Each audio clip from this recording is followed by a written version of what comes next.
सबसे पहले हम एसएससी पोर्टल के ऑफिशियल पेज पे आ जाएंगे। ये पे लॉगिन वाले ऑप्शन पे यहाँ पे क्लिक करेंगे। यहाँ पे क्लिक करने के बाद जो ऑप्शन आपके सामने ओपन होकर आएगा वहाँ पे दिखाएगा यूजर आईडी पासवर्ड। तो जिनका पहले से यूजर आईडी पासवर्ड लॉगिन बना हुआ यहाँ पे लॉगिन कर लेंगे, जिनका नहीं है वो न्यू रजिस्ट्रेशन पे क्लिक करेंगे। तो उसके सामने देखो ओपन होकर आएगा वन टाइम रजिस्टर ओटीआर। तो यही ओटीआर है, इसमें कंटिन्यू पे क्लिक करेंगे। कंटिन्यू पे क्लिक करने के बाद आपसे कुछ डिटेल फिल मांगेगा, तो डिटेल आप फिल कर देना। जैसे पहले नंबर पे है do you have Aadhaar number, तो आप पहले नंबर पे आधार नंबर टाइप कर देना। उसके बाद दूसरे नंबर पे भी कंफर्मेशन आधार नंबर मांगेगा, तो वहाँ पे आधार नंबर टाइप करने के बाद चेक बॉक्स पे क्लिक कर देना। फिर सेंड ओटीपी पे क्लिक करना होगा, लेकिन उसके पहले आप अपना चाहे तो नीचे नाम भी लिख सकते हैं, तो नाम लिख देना। लेकिन मेन वेरिफिकेशन आप जब सेंड ओटीपी पे करेंगे तब आपका आधार वेरिफिकेशन करेगा ये। तो एक ओटीपी आएगा आपके आधार रजिस्टर मोबाइल नंबर पे, वो ओटीपी यहाँ पे फिल करना है। फिल करने के बाद देखो सक्सेसफुल हो जाएगा जब आप डाल दोगे। फिर उसके बाद आपसे कुछ डिटेल्स मांगेगा, जैसे आपकी date of birth, male female gender, father name mother name. तो ये सारी चीज़ें आपको देख के अच्छे से फिल कर देनी है। जैसे ही फिल करने के बाद सबमिट करोगे तो ये आपका रजिस्ट्रेशन नंबर देखो आपके सामने आ गया। अब यही रजिस्ट्रेशन नंबर को आपको लॉगिन करना है और पासवर्ड करना। पासवर्ड जो है आपके मेल पे शॉर्टली एसएससी के थ्रू पहुंच चुकी होगी, तो वहां से वन टाइम पासवर्ड जो मिलेगा वो आपको यूज करके इसमें लॉगिन कर लेना है। और लॉगिन जैसे ही करोगे, लॉगिन करने के बाद आपको यहाँ पे देखो ओल्ड पासवर्ड चेंज करने का ऑप्शन आएगा, तो वही वन टाइम वाला पासवर्ड डाल के यहाँ पे अपना पासवर्ड चेंज कर लेना है। तो जो आप पासवर्ड बनाएंगे वो आप याद रखना, ठीक है। पासवर्ड देखो बनने के बाद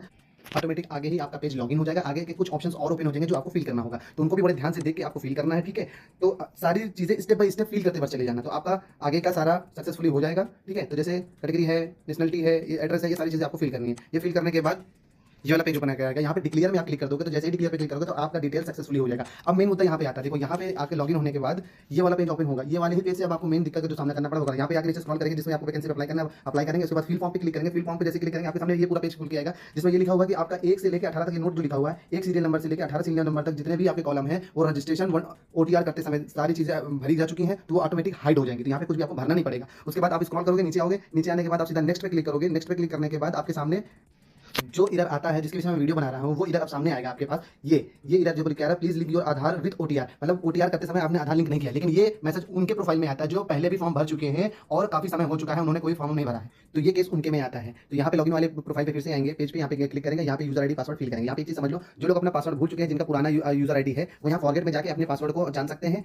तो फॉरगेट में जाके अपनी डिटेल्स फिल करें और वहाँ पर से अपना पासवर्ड जान लें। अब एक चीज बता दें, ये इरर केवल उन्हीं पे आता है जो पुराने हैं। जो नए लड़के हैं जिन्होंने नया रजिस्ट्रेशन किया हुआ है, उनके में प्रॉब्लम नहीं आती है। वो जो भी चीज फील करेंगे उनका तुरंत डायरेक्टली ही हो जाएगा, क्योंकि वो तुरंत पे आधार वेरिफिकेशन कर रहे होते हैं, इसलिए उनका हो जाता है। और जिनका पुराना है उनके में ये वाला इरर आता है।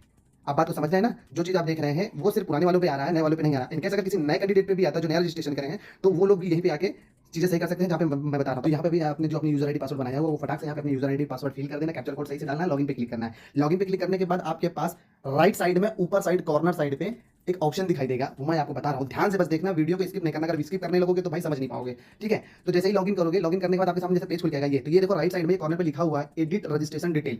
यहाँ पे आके आपको क्लिक करना है और जैसे ही यहाँ पे क्लिक करोगे एक नॉर्मल सा पेज खुल जाएगा जहाँ पे पूछेगा do you have Aadhaar number. देखो जब न्यू रजिस्ट्रेशन जो कर रहा था उसके में यहाँ